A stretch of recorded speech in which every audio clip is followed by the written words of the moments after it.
অনেকের প্রশ্ন হতে পারে যে এরা কে রে বাবা, হাঁড়িকে পুজো করছে আর কেন করছে বা কিসের জন্য করছে, তার জন্য কিন্তু পুরো ভিডিওটা অবশ্যই দেখতে হবে। তো হ্যালো এভরিওয়ান, কেমন আছো সবাই? আশা করছি সবাই খুব ভালো আছো, আমিও খুব ভালো আছি।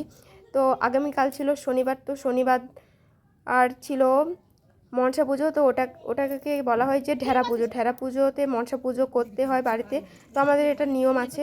তো মনসা গাছ এর ডালটাতে আমাদের পুজো করা হয়। এখানে দুধ কলা এটা অবশ্যই মাস্ট লাগে, আর মুড়ি মুড়কি ওটাই লাগে।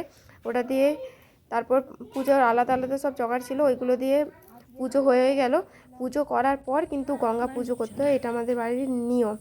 তো দেখো আমার পাটা খুব ব্যথা এখনও, আমি করে করে এই যে নদীতে যাচ্ছি গঙ্গা পুজো করতে। তারপর ফাইনালি নদীর পাড়ে চলে এলাম। তো আগে থেকে নদীতে নামবো না আগে থেকে আস্তে আস্তে করে নামলাম, কেননা অনেকটা গর্তও থাকতে পারে, নাহলে একদম পড়ে যাব। তাই জন্য আস্তে আস্তে করে নেমে ফাইনালি নেমে পড়লাম জলে। তো এখানে আমি কাদায় গঙ্গা ঠাকুর বানিয়ে তারপরে ওখানে পান সুপারি চাঁদমালা সিঁদুর লাগিয়ে তারপরে আমি পুজোটা করে নিচ্ছি আস্তে আস্তে ধূপ দেখিয়ে। এই পুজোটা আমার প্রায় হয়ে এসছে। তারপর পুজোর পর আমাদের নিয়ম হচ্ছে ঘটিয়ে করে জল তুলে নিয়ে যেতে হবে।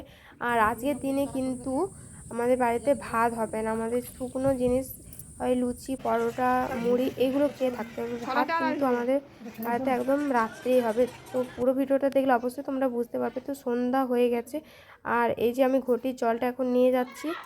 এই ঘটির জলটা আমি সব মনসা গাছের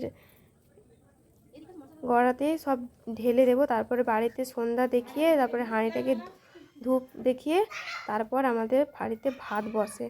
তো কাদের কাদের বাড়িতে এই নিয়মটা আছে তো অবশ্যই আমাকে কমেন্ট বক্সে জানাবে। আর ভিডিওটা যদি ভালো লেগে থাকে অবশ্যই লাইক কমেন্ট শেয়ার করে দিবে।